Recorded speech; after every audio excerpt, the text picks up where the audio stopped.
Hello and welcome back to my channel. Today we are doing my top 10 best and worst of 2020. Now I know most people do these as two separate videos, but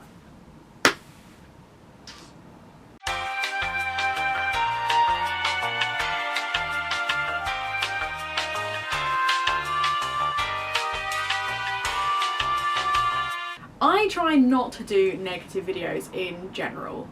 But this year I have read some absolute corkers. This year's books, I mean, they're so bad. I thought, I'll do the bad ones, I'll get them out of the way, and then immediately do the good ones afterwards to make myself feel better. So we're going to do top 10, and they are ranked.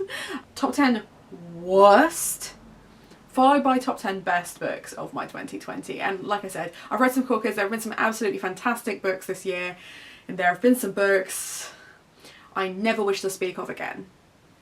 So we'll start with those. At number 10, we have No Country for Old Men. Now I know... Okay, so people kept telling me I needed to read Cormac McCarthy. Fine. Literary author, famous American author, part of like heritage and culture and literature of the Americas. I get that. It's not enjoyable. It's not... Okay, so it may be... I can see why people really like it, but for me... The first couple of chapters had me hooked. I was like, okay, this guy is being chased through the desert, he is struggling, and then every choice he made after that, I was just like, why? And being constantly interrupted by the police, I didn't care. I didn't care about the detective, I didn't care about any element of this story, none of it was interesting to me, it was all just kind of rushed, and then the main character that you've been following the entire time dies off screen. It just cuts to like a week after he's died. What was the fucking point? I just walked away from this book being like, why have I wasted my time? People keep telling me this is a great book, but why have I wasted my time? What is going on? And fundamentally, I didn't care. I just didn't care. So, yeah. 10th worst of my year. Didn't DNF it, did see it the whole way through. With some of these reads I DNF'd it because it just got to the point where it was so bad I was just like, can't do this anymore. Didn't DNF it, did see it the whole way through, hated it. Number 9 was Macbeth by Jo Nesbø. Now this is one of the picks from my Gothtober readathon. This was the retelling that I chose, and the more I think about it, the more I think it was a complete fucking waste of my time to try and finish this. Now, my mum loves Jo Nesbø, and I trust her reading taste for the most part when it comes to like thrillers and gothic and stuff like that. Like, she is a dark lady and she likes her dark stories, and this just wasn't dark at all. It's not going to make me write off Jo Nesbø completely, but I was really disappointed, and it's get up to the point where, okay, that was your first strike. If I don't like the next book, I probably won't pick up Jo Nesbø ever again. It was promised to be this kind of dark, gritty, drug-fueled retelling of Macbeth, and it was just boring. There were a couple of shooting scenes. There was more shooting in No Country for Old Men than there was in Macbeth. Really boring. And then the end is just them running a train that can't move into a building. It was weird. It was a weird ending. Didn't like it. Wouldn't recommend. Number 8. I can count. Number 8 is The Selection. I have nothing nice to say about this book, which is ironic because it's the nicest book that I read this year. Like, nothing happened, the characters are all meh, and it's just nice and boring and just not for me. I was not the target audience of this book, didn't enjoy it. Number 7 was The Subtle Art of Not Giving a Fuck. Now, I have started reading more and more, and I've actually put some aside, business books or books related to self-help in like the business sector, as opposed to, you'll find him someday. I won't, it's fine. But I was really disappointed in The Subtle Art of Not Giving a Fuck, because I've been told that it's one of the best for kind of like, 1, motivating you, but 2, just the straight talking, here's how not to give a fuck kind of thing. Except it was just that mantra over and over and over again. And that is one of the main issues that I have with any kind of self-help book, is they don't actually necessarily tell you how to do the thing. They just tell you, oh, this is the thing that you need to do. And it's like, but I've bought your book. The least you could do is give me the strategies to do that. And this didn't do it. It was a really short read. It was on script. It was pants. Really disappointed. Number 6 was A Curse So Dark and Lonely. We all knew it was going to be on the list, same as Selection. Are we surprised that it made it so high up the list? Probably not. Really didn't like the writing style, the pacing was all off for me, the characters really boring, and the representation of disability just didn't work for me. And I'm still waiting for someone to come along and say that actually the representation is great. Haven't seen it. Really didn't enjoy it. I didn't need another retelling of Beauty and the Beast. I swear to God, if I read any Beauty and the Beast retellings next year, any, even by accident, I'm going to throw something. I don't need them. I don't want them. This was a bad one that I know a lot of people really enjoy, so try not to hate me too much. So yes, number 6. And here's hoping 2021 I don't mention it once.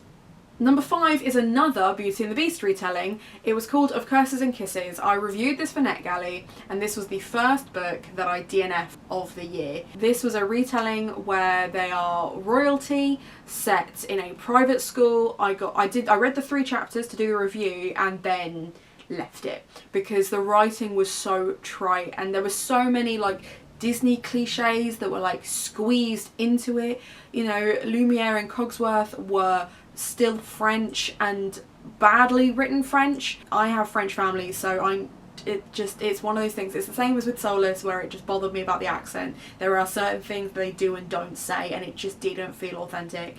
And then the main characters were pretentious, and I just couldn't. And that was before I'd read all of the other Beauty and the Beast retellings. I went into this one knowing it was a Beauty and the Beast retelling, and I still hated it. It was really bad. Didn't enjoy this romance whatsoever, and this was one of the ones that convinced me. I was like, oh, I don't like romance, because I just assumed they were all like this. Like, I've read so many books like this where the writing is so convoluted and fluty and just say what you want to say, get me there, don't make it complicated, call it a fucking day. Number 4 was The Lying Game. Now, I literally commented on Molly's video the other day because Molly, I think, put this in her worst books or books she was disappointed by because she did the audiobook, and she was like, maybe the audiobook is worse. No, it is just the most boring Ruth Ware book you have ever read in your entire life. I have read something 13, or like, it's like the Cabin 13 or House, or whatever it is. I've read that one ages ago and quite enjoyed it. The Lying Game is just boring, and I DNF'd it pretty early on because she just kept talking about her baby, and I was like, this is 2 things are going to happen. The baby's going to get hurt, or the baby's going to have nothing to do with it, and we've just wasted all our time looking at the baby. And I don't want to see dead baby. I also don't want to waste my time with a baby I don't care about. I have no maternal instincts. I don't really care about motherly fiction. It's not my thing. The Lying Game was so boring. So boring. And it was another pick that I chose for Gothtober that really let me down. DNF'd that one though, swapped that for something else. I think I swapped it, I think I moved like a few around and I ended up doing the Wicked, no, I did the Queen of Nothing instead, I think, for Liars. Maybe, I can't remember. It was months ago, I don't remember. But anyway, Lying Game, binned it off, not gonna waste my time. But I do have One by One by Ruth Ware on my shelf. Hopefully that will be better. Number 3 was Domestic Violence. I posted the first 2 pages of this on Twitter and then said that I would never read this again. Why are we talking about erections on page 1? Why is that? And in such weirdly explicit detail. I knew this was a contemporary that I wasn't going to be super excited to read anyway. I know that it mainly focused from like a male perspective about his life falling apart. I wasn't really that interested, but I had it on my shelf. I can't remember why I had it on my shelf. I think someone gave it to me or I bought it from a charity shop, but I binned that off straight away. What the fuck was that? Didn't need it. DNF'd it. Number 2 was Love Poet Taipei. Now, I was calling it Taipei for a really long time until Emma Novella told me that it's Taipei. So apologies that I butchered that name, Taipei. Love Boat Taipei is about a girl who wants to go to a dance school. Her mum obviously wants her to be, I don't want to say obviously, her mum wants her to be a doctor and has very high expectations for her, and she is not meeting those expectations. And her parents decide that because she's applied to go to this university that she doesn't get into, behind their back they're going to send her to a summer camp, like summer school type thing. And it's based on a real thing where Chinese schools used to send their students to Thailand to essentially have 6 weeks of a holiday, but it was all kind of done on the down low and stuff like that. So it's based on like a real thing, but this book was just so problematic, and I had real issues from it going in. It was just like, there's something about this that just doesn't feel right.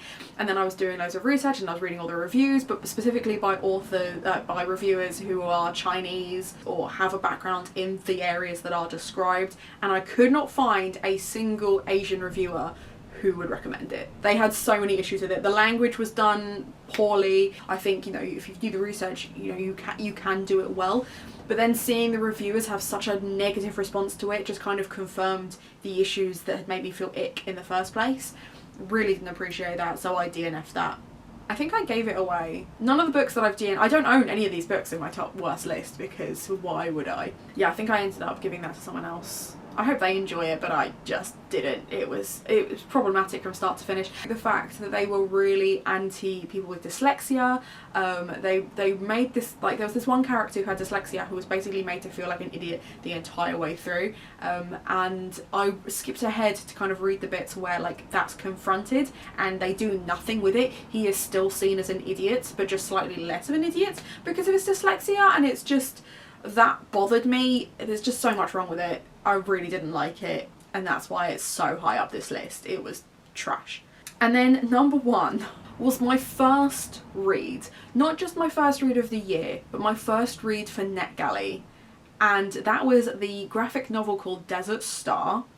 It is racist, it is misogynistic, it is incredibly short. I don't know why I committed to it. I think that was literally the only reason, is because it was incredibly short. The artwork was mediocre. And basically it's this story of a Western, I can't remember what his job was, but essentially like a Western judge, I think, who in the opening scenes is cheating on his wife. Then his wife and daughter get raped and murdered, and when I tell you that the art is graphic, like, it's horrendous. And then he goes to, like, find them. He's incredibly racist and misogynistic to everyone he comes across, and he gets the shit kicked out of him, but not really. And it was just, he didn't learn his lesson. He didn't I get that it was meant to be like the first in like a series, but it didn't really set him up as even like I'm not even expecting him to be a likable character.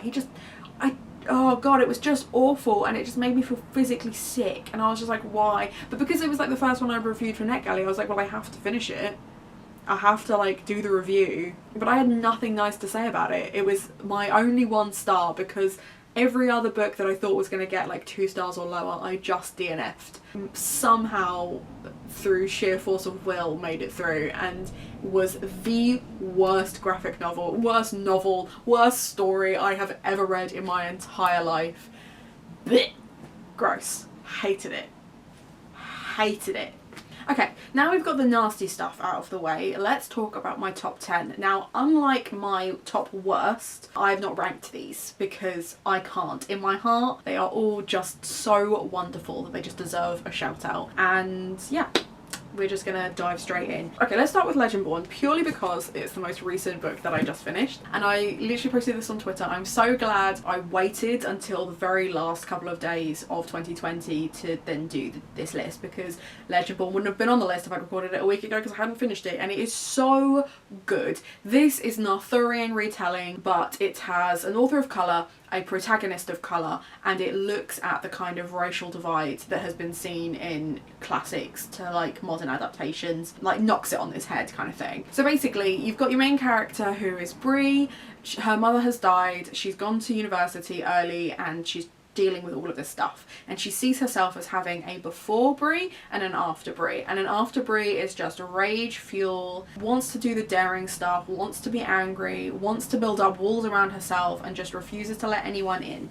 And the before Bree was the kind, considerate, thoughtful, studying hard, less angry Bree. She is this incredibly eloquent and articulate powerhouse. She is strong, she is tall, she is everything that she needs to be to do the challenges that she comes up across. There is a love triangle between... I feel like that might have been a spoiler a little bit. We'll pretend I didn't say that. This is essentially what I wish Cassandra Clare had done. It has characters of colour, it has LGBTQ, it has some real kind of like insight into the psychology of the characters. They all have their own individual motivations. They all have far more of a say than any Cassandra Clare characters ever did.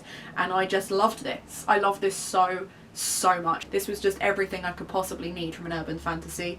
Absolutely wicked. We'll just get it over and done with because we knew it was going to come up. I read the entire Cruel Prince series this year, but I absolutely loved The Wicked King. The Wicked King for me was just the perfect sequel. So in my mind, the whole point of a novel is to set up this potential question, a what would happen if scenario, and a sequel takes that question and kind of answers it in a different way. The characters need to have learned their lessons from the first book. They need to be constantly developing. There needs to be a constant arc, otherwise I lose interest. She's got the power now. What does she do with it? How does she keep hold of it? What, like, all those questions, they are an extension of the original quest. And yet it is done so well. The characters are really compelling, the action is really dramatic, I never know what's going to happen next. I kind of have an inkling sometimes, but it always just kind of, it doesn't feel forced, it doesn't feel overworked.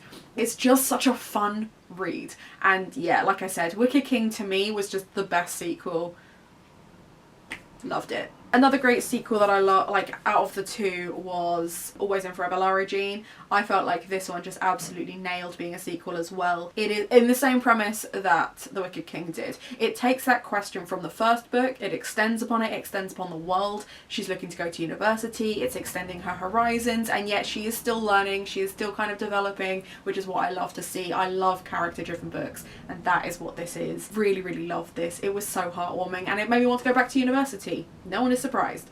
I am desperate to do a PhD. Someone fund me.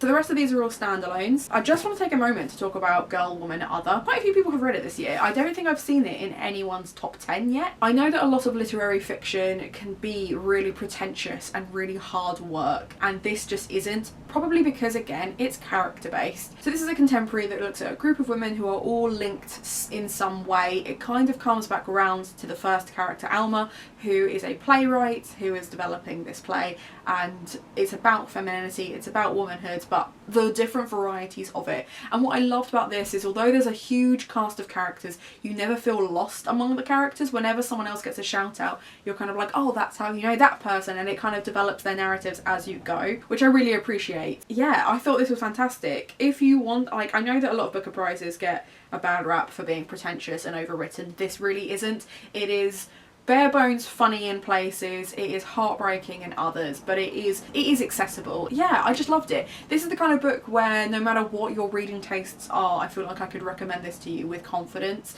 It's a really well crafted, fun, enjoyable, entertaining and informative read. It covers all of the bases and it deserved a shout out. Ninth House by Leigh Bardugo. I know I shat on the Shadow and Bone series recently and I really didn't enjoy it, but Ninth House, and I don't know if it's just because I do have a soft spot for dark academia or if it was just the way that the world was developed in this narrative. This is this is an adult fantasy, or new adult fantasy because it's set at college, about secret societies and dark academia and ghosts and murder, and it just had loads of great twists. And what I liked about this is it is at its heart a murder mystery, which I do really enjoy reading, but it has those fantasy elements that I just really enjoy. So for me, this was the perfect blend of both without being too leaning into the fantasy elements or feeling like it's just your stereotypical murder mystery. I felt like it had a really nice balance of both. I found the writing really engaging. I found Alex as a character really engaging. I liked all the plot twists that were around her and the choices she made, considering she does not see herself as a good person. It was really, really intriguing, and if you like dark academia and you haven't got to this yet, I would prioritise it. It was a really, really great read.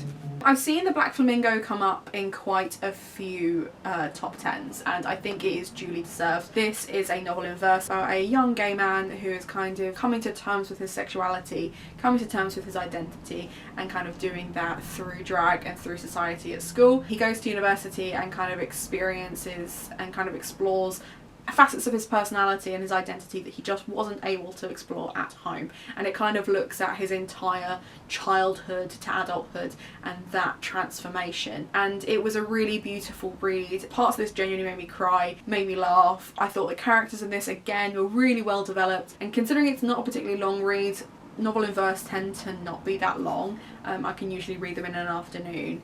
I thought this was just, it just had me hooked from the start. He's a really compelling character, and Gavin, I think, said that this was a really important read for young people, and I completely agree. Really enjoyed this, 10 out of 10. The Furies was gifted to me by Ashley over at Frolic Through Fiction, and thank you, because this was one of my favourite reads of the year. Another dark academia. She's a fan. This is another dark academia that looks at a group of girls who start doing magic to kind of get ahead. Obviously they're horrible people and horrible things happen. I found this really, really compelling. The characters are all awful, but it's not one of those things where just because the characters aren't likeable you can't relate to them in some way. Like, they are awful, but in a really kind of, like, to me, this is the Heathers meets Skins. It's great because I don't read many dark academia that feel inherently British, but this kind of nailed it for me. I really, yeah, I hated the characters but loved them at the same time. I thought the writing was fantastic. It has a really kind of seductively slow pace to it. I don't usually enjoy slow paced books, but this one, you're caught in the spell of it. There's no other way to describe it. I was trying really hard to avoid puns, but there you have it. Really, really enjoyed this one. Katie Lowe has done a spectacular job, and I can't wait to read what she comes up with next. My Sister the Serial Killer. This is a short but powerful read. This one had me on the edge of my seat the entire way through. It is about a young nurse who works in Nigeria, and her sister keeps killing all of their boyfriends. So it isn't a problem. She helps her sister dispose of the bodies right up until her sister falls in love with the man that she is also in love with. It has some really dark turns. Again, awful characters. Everyone in this book is horrible, but I was just compelled to see it through from start to finish in one sitting. Absolutely loved this. Really, really cleverly done. A really interesting kind of take on the serial killer style writing, and absolutely thrilling. I found it genuinely terrifying. Loved this. Would definitely recommend to anyone for Gothtober 2021. If you haven't read this, would add this to your list. I thought it was great. Thought it was absolutely fantastic. Circe obviously made it into my top 10.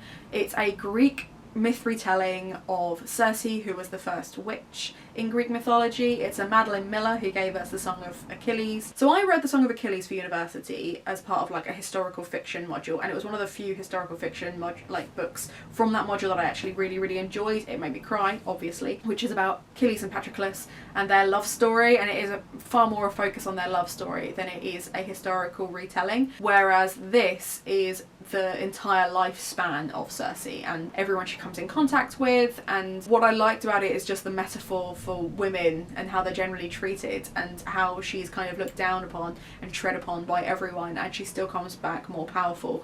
I loved this story. Again, it was another one that I just devoured in a weekend. Thought it was so well crafted. Madeline Miller just doesn't waste any time with convoluted writing. I really, really enjoy her style of historical fiction. If anyone can find me other writers who write like Madeline Miller, I need them in my life. This was just spectacular. I loved this for all of its femininity and feminism and just powerful women throughout. Please, more of these in my life. And then the last one is one that I know that no one has put in their top 10 yet, and that is an absolute travesty. Yeah, an absolute travesty. What am I trying to say? I think that's an absolute travesty because this book is incredible. Superior: The Return of Race Science by Angela Saini is a non-fiction novel. It was probably one of 4 non-fiction novels that I read this year, and it looks at the history of race and where racism comes from, and the idea that we need to be more concerned about the scientists and scholars than we do about the thugs in the street. And it is really interesting to see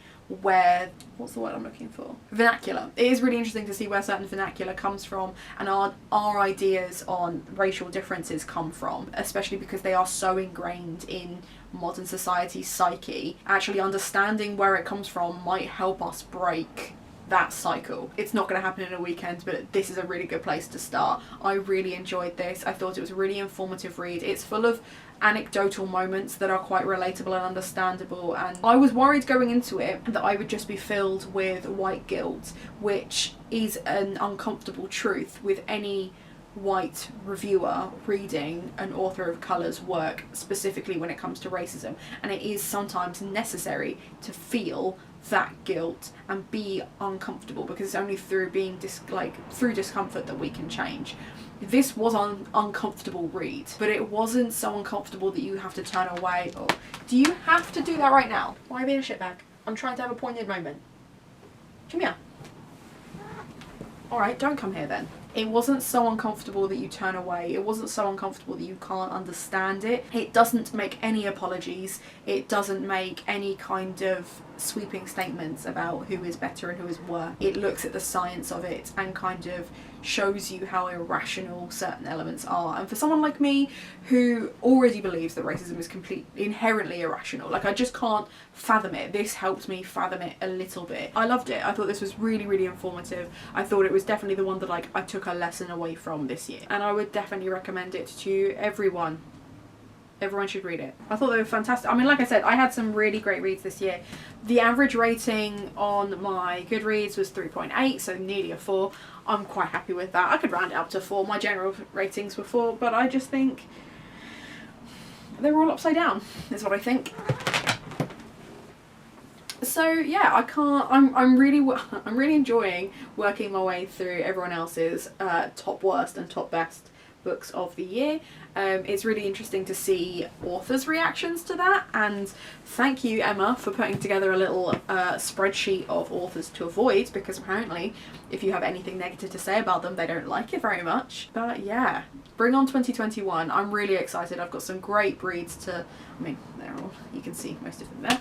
There are going to be some great reads in 2021. There are some spectacular books coming out. I'm really, really excited. So if any of the books are available through Waypoint, I will put the links below for you, but only for the top 10, because I'm not selling you the top worst. Could not do that and have a clear conscience. So feel free to have a look in the description down below. Let me know what your favourite book of the year was. Let me know what lesson you took away from 2020, other than it just being a raging ball of trash. And other than that, I hope you have a nice day.